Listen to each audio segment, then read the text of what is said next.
Hello everyone. बच्चों, आज की इस वीडियो सेशन में हम लोग वर्ड्स पर बात करेंगे। वर्ड्स का हम लोगों ने जो सीरीज शुरू किया है, वर्ड्स आर इंपॉर्टेंट, आज उसको हम लोग कंटिन्यू रखेंगे। आज के पहले तक है ना, हम लोग लेसन 10 कंप्लीट कर चुके हैं। आज का हमारा ये वीडियो सेशन होगा वो लेसन 11 का होगा।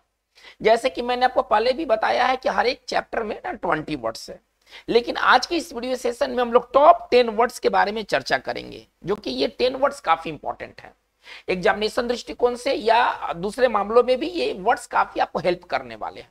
आप इस वीडियो सेशन को पूरा देखें, आप इसको फुल एंजॉय करें और आगे आने वाले एग्जाम्स के लिए आप रेडी रहें। चलिए, तो आज के इस वीडियो सेशन में हम लोग पहला हमारा जो वर्ड होगा वो होगा सर अलूफ। चलिए, अलूफ का मतलब क्या होता है? देखिए, यदि कोई व्यक्ति अगर अलूफ है तो इसका मतलब है कि वो लोगों से कटे कटे रहता है, अलग थलग रहता है, सामाजिक व्यक्ति नहीं है। ठीक है, चलिए, पार्ट ऑफ स्पीच से अलूफ एडजेक्टिव होगा, हालांकि अलूफ एडवर्ब भी है, लेकिन इस वीडियो सेशन में हम लोग अलूफ को एडजेक्टिव के रूप में देखेंगे। ठीक है, अलूफ, इसको अगर सिंपल भाषा में लिखें तो अलग थलग या असामाजिक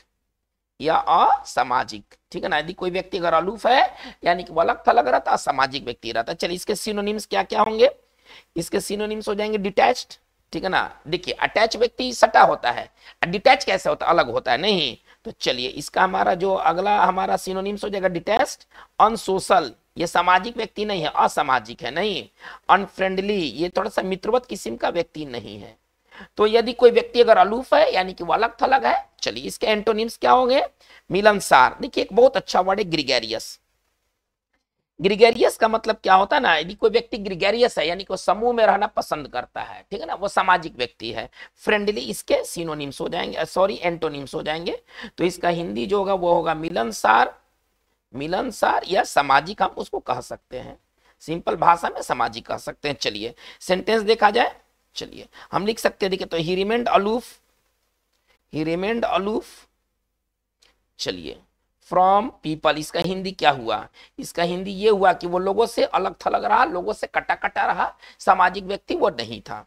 चलिए, हम लोग वर्ड नंबर टॉप, अब हम सेकंड वर्ड की तरफ जाते हैं।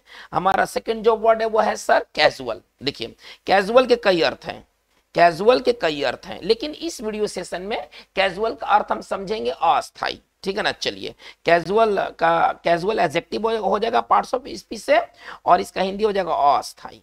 यदि कोई व्यक्ति कैजुअल तौर पर काम करता है वो अस्थायी तौर पर काम करता है। चलिए, इसका सिनोनिम्स क्या हो जाएंगे? इसका सिनोनिम्स हो जाएगा टेम्पोररी,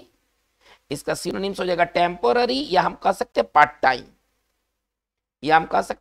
टाइम, ठीक है ना। चलिए, तो इसका अपोजिट क्या हो जाएगा? आप खुद बना सकते हैं अपोजिट, अगर आपका पास अच्छे वर्ड्स हैं आप अपोजिट खुद बना सकते हैं, अपोजिट रटने का चीज नहीं है। तो इसका एंटो हो जाएगा, वो हो जाएगा परमानेंट, अथवा हम कह सकते हैं फुल टाइम, परमानेंट अथवा फुल टाइम। चलिए, सेंटेंस से देखा जाए, he works on casual basis, इसका हिंदी क्या निकलेगा? वो अस्थायी तौर पर काम करता है। इसी तरह से कुछ वर्कर होते हैं, है ना, कुछ दिन काम करेंगे, कुछ दिन काम नहीं करेंगे। ठीक है, काम मिलेगा तो काम करेंगे, काम नहीं रहेगा तो बेरोजगार बैठे रहेंगे। They are called casual worker.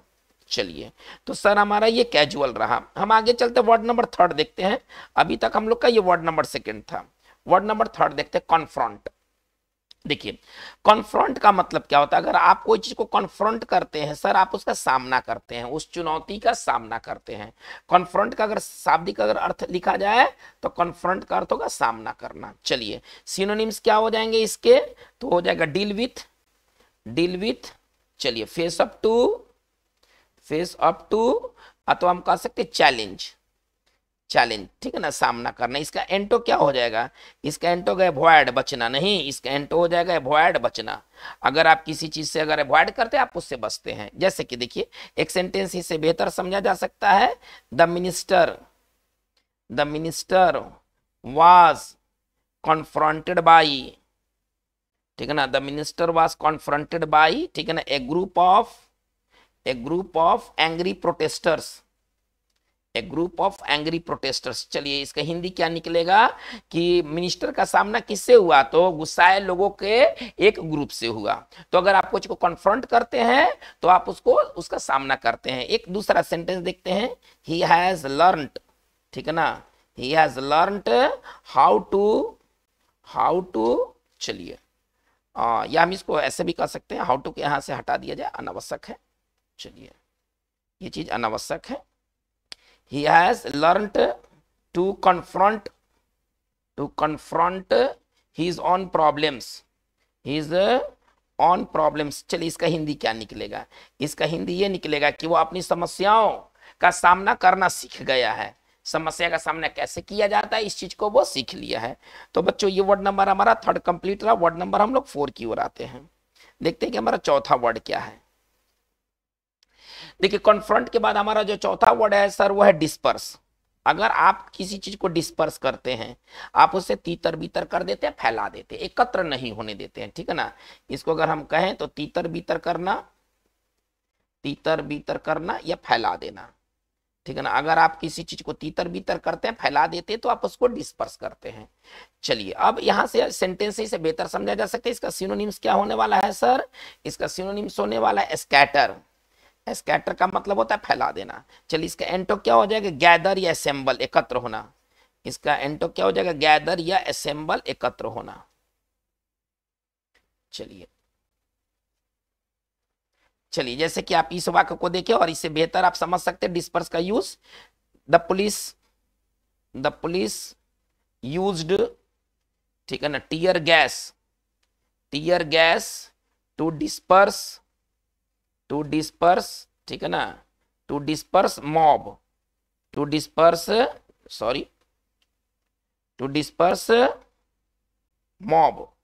इसका चलिए इसका हिंदी क्या निकलेगा, उग्र भीड़। मॉब का मतलब उग्र भीड़। आप ऐसा समझिए, उग्र भीड़ को तीतर बीतर करने के लिए पुलिस ने किसका यूज किया, अश्रु गैस का, ठीक है। चलिए वर्ड नंबर हम लोग, ये वर्ड नंबर हमारा 4 था। वर्ड नंबर 5 की ओर मूव करते हैं। देखते हैं कि हमारा 5वां वर्ड क्या है। डिस्पर्स के बाद हमारा अगला जो वर्ड है, जो ढंग का वर्ड है सर, वो है सबसाइड।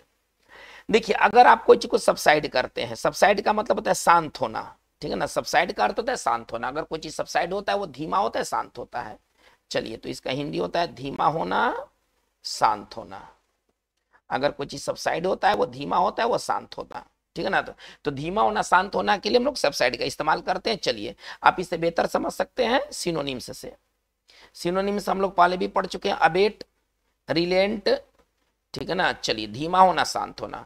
चलिए इससे सेंटेंस से बेहतर समझा जा सकता है। देखते हैं इस पर सेंटेंस कैसे बनेगा। वी वेटेड अंटिल, है ना, अंटिल द स्टॉर्म सबसाइडेड। इसका हिंदी क्या निकलेगा, देखिएगा कि इसका हिंदी ये निकलेगा कि तूफान के धीमा होने तक हम लोगों ने इंतजार किया, ठीक है ना। तूफान के शांत होने तक हम लोगों ने इंतजार किया। इससे एक और सेंटेंस बनाते हैं, देखिए तो हर, ठीक है ना, एंगर सबसाइडेड, है ना, उसका क्रोध क्या हो गया, शांत हो गया। एंड सी स्माइल्ड अगेन, और वो फिर मुस्कुरा पड़ी। एंड सी स्माइल्ड अगेन, और वो फिर मुस्कुरा दी। चलिए तो ये हमारा सबसाइड का यूज रहा। वर्ड नंबर हम लोग फटाफट कर लेते हैं।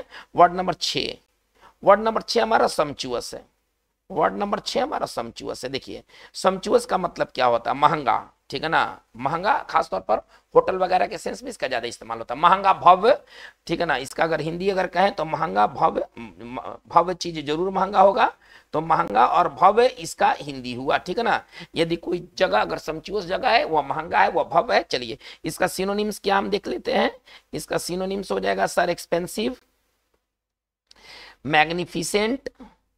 इसका सिनोनिम्स हो जाएगा एक्सपेंसिव, मैग्निफिसेंट, ठीक है ना। चलिए या लग्जरियस, या हम कह सकते हैं लग्जरियस, महंगा, ठीक है ना। और भव्य इसका हिंदी हुआ। चलिए इसका एंटो क्या हो जाएगा, इसका एंटो हो जाएगा हम्बल, प्लेन, मामूली, ठीक है ना। हम्बल, प्लेन, इसके एंटोनिम्स हो जाएंगे, ठीक है ना। आप इसको लिख सकते हैं साधारण, मामूली। साधारण मामूली को ना हम कहते हैं, चलिए ये हम्बल और प्लेन। जैसे कि देखिएगा हम लोगों ने हमें कहने कि हम लोगों ने महंगे होटल में, है ना, लंच किया। हमको ऐसे कहना है कि हम लोगों ने महंगे होटल में लंच किया था। तो वी हैड, सॉरी, चलिए हम लोगों ने महंगे होटल में लंच किया था, वी हैड, ठीक है ना, lunch, we had lunch in the sumptuous hotel.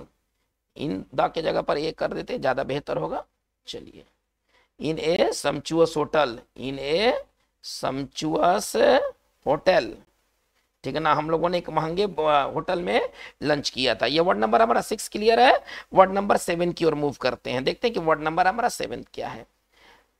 चलिए इसके बाद है सर आपका सन्ड्री। देखिए सन्ड्री का इस्तेमाल कैसे करते हैं। सन्ड्री का इस्तेमाल ऐसे नहीं होता है जैसे कि बुक में दिया हुआ है। सन्ड्री का इस्तेमाल हम ऐसे करेंगे, ऑल एंड सन्ड्री। देखिए सन्ड्री से इडियम बना और इसका नाम है इस इडियम का ऑल एंड सन्ड्री। सन्ड्री अकेले नहीं आएगा, इस रूप में आएगा ऑल एंड सन्ड्री। अगर आप कहिएगा कि सर आप इस पर सेंटेंस बनाइए सन्ड्री से, तो हम ऐसे बनाएंगे all and sundry. All and sundry का मतलब क्या होता है, तमाम तरह के लोग, हर तरह के लोग, हर कोई। अगर इसका अगर हिंदी के बारे में बात करें तो हम कह सकते हैं तमाम तरह के लोग, तमाम तरह के लोग, हर कोई। चलिए ये इसका इडियम्स है सन्ड्री का। चलिए जैसे कि आप इसे सेंटेंस से समझ सकते हैं, उसने हर तरह के लोगों को पार्टी में इनवाइट किया था, छोटे बड़े अमीर गरीब, हर तरह के लोगों को पार्टी में इनवाइट किया था। हम ऐसे कहना है, कैसे इसको हम लिखेंगे, ही इनवाइटेड है ना all and sundry, he invited all and sundry to his party. उसने अपने पार्टी में, ठीक है ना, हर तरह के लोगों को आमंत्रित किया था। यह हमारा सन्ड्री का यूज रहा। चलिए हमारा नंबर 8वां जो 8th वर्ड है सर, ये है सर हमारा, चलिए वर्ड नंबर हम 8 की ओर आते हैं और हमारा जो अगला वर्ड है सप्रेस। चलिए देखते हैं सप्रेस क्या है।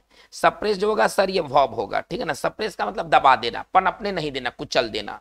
अगर आप कुछ को सप्रेस करते हैं आप उसे दबा देते हैं, तो इसका सरल हिंदी होगा दबाना, कुचलना, ठीक है ना, पनपने नहीं देना। अगर आप किसी को सप्रेस करते हैं आप उसे दबा देते, कुचल देते, पनपने नहीं देते हैं। चलिए सेंटेंस से इसे बेहतर समझा जा सकता है। जैसे पहले इसका तो सिनोनिम्स हम लोग पहले देख लेते हैं, क्या क्या सिनोनिम्स है। तो एक वर्ड है रिप्रेस। रिप्रेस मतलब ये होता है दबा देना, कुचल देना। एक होता है क्रश, अगर आप किसी को क्रश करते हैं आप उसे दबा देते, कुचल देते हैं, ठीक है। चलिए अब इसे सेंटेंस से बेहतर समझा जा सकता है। चलिए केमोथेरेपी, आपने जरूर सुना होगा केमोथेरेपी के बारे में। केमोथेरेपी, ठीक है ना। चलिए इज यूज टू, ठीक है ना। चलिए सप्रेस कैंसर, सप्रेस कैंसर, इसका हिंदी क्या होगा, इसका हिंदी ये निकल के रहेगा कि केमोथेरेपी का, इसको आप वो पढ़े, ठीक है ना। केमोथेरेपी का यूज किया जाता है कैंसर को दबाने में। चलिए ये हमारा वर्ड नंबर 8 था। वर्ड नंबर 9 की ओर हम लोग मूव करते हैं, देखते हैं कि वर्ड नंबर 9 क्या है हमारा। ये सारे वर्ड्स इंपॉर्टेंट वर्ड्स है। थ्राइव, देखिए थ्राइव का मतलब क्या होता है, अगर आप कोई चीज थ्राइव करते हैं तो वो चीज फलता फूलता विकसित होता है, ठीक है ना। इसको सरल तरीके से लिखे, फलना फूलना, ठीक है ना, पनपना, ठीक है ना। चलिए पनपना, विकसित होना। तो यदि कोई चीज, यदि वो चीज थ्राइव होता है यानी कि वो चीज बढ़ता है, पनपता है, फलता फूलता है। चलिए सिनोनिम्स इसका क्या हो जाना चाहिए भाई, तो डेवलप, प्रॉस्पर, ठीक है ना, प्रॉस्पर बढ़िया वर्ड है। फ्लरिश, चलिए ये इसका अर्थ हुआ पनपना, फलना फूलना, विकसित होना। चलिए इसका एंटोनिम्स क्या होगा, इसका एंटोनिम्स होगा डिक्लाइन, ठीक है ना, गिरावट आना, विदर, मुरझा जाना, ठीक है ना। चलिए तो इसका हिंदी हो जाएगा, डिक्लाइन का मतलब पतन होना, पतन होना या मुरझाना, या मुरझाना, खत्म हो जाना, समाप्त हो जाना, आप ऐसे समझे। चलिए अब इस पर सेंटेंस से समझा जा सकता है। जैसे हमको कहने कि उसका व्यापार तेजी से पनप रहा है, तेजी से फल फूल रहा है। कैसे लिखेंगे, हिज बिजनेस इज, इसी चीज को लिखना है तो कैसे लिखेंगे, हिज बिजनेस इज, है ना, thriving fast, his business is thriving fast, उसका जो बिजनेस है वो तेजी से पनप रहा है। चलिए इस वीडियो सेशन का लास्ट वर्ड देखा जाए, 10वां वर्ड क्या है देख लेते हैं। चलिए 10वां हमारा वर्ड है वैरी, जो इस चैप्टर का लास्टवां वर्ड 20वां वर्ड है। वैरी एडजेक्टिव है, आवश्यकता पड़ने पर अपने साथ प्रीपोजिशन ऑफ लेगा। वैरी का मतलब होता है सजग, है ना, चौकन्ना। वैरी का मतलब होता है सजग, चौकन्ना।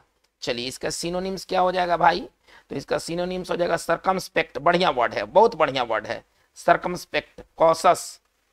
अगर वैरी है तो आप सजग हैं, आप चौकन्ने हैं। जैसे कि हम लोग खतरे से सजग हैं, अगर हमको ऐसे कहना है, ठीक है ना, हम लोग खतरे से सजग हैं, तो हम कैसे लिख सकते हैं, वी आर, इसी चीज को लिखना है तो कैसे लिखेंगे, we are wary of dangers, है ना, हम लोग खतरे से सजग हैं।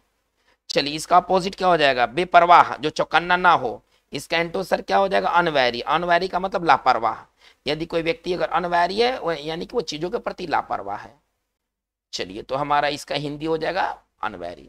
तो बच्चों आज की इस वीडियो सेशन में टॉप 20 वर्ड्स के भीतर में हम लोगों ने टॉप 10 वर्ड्स को चुना है।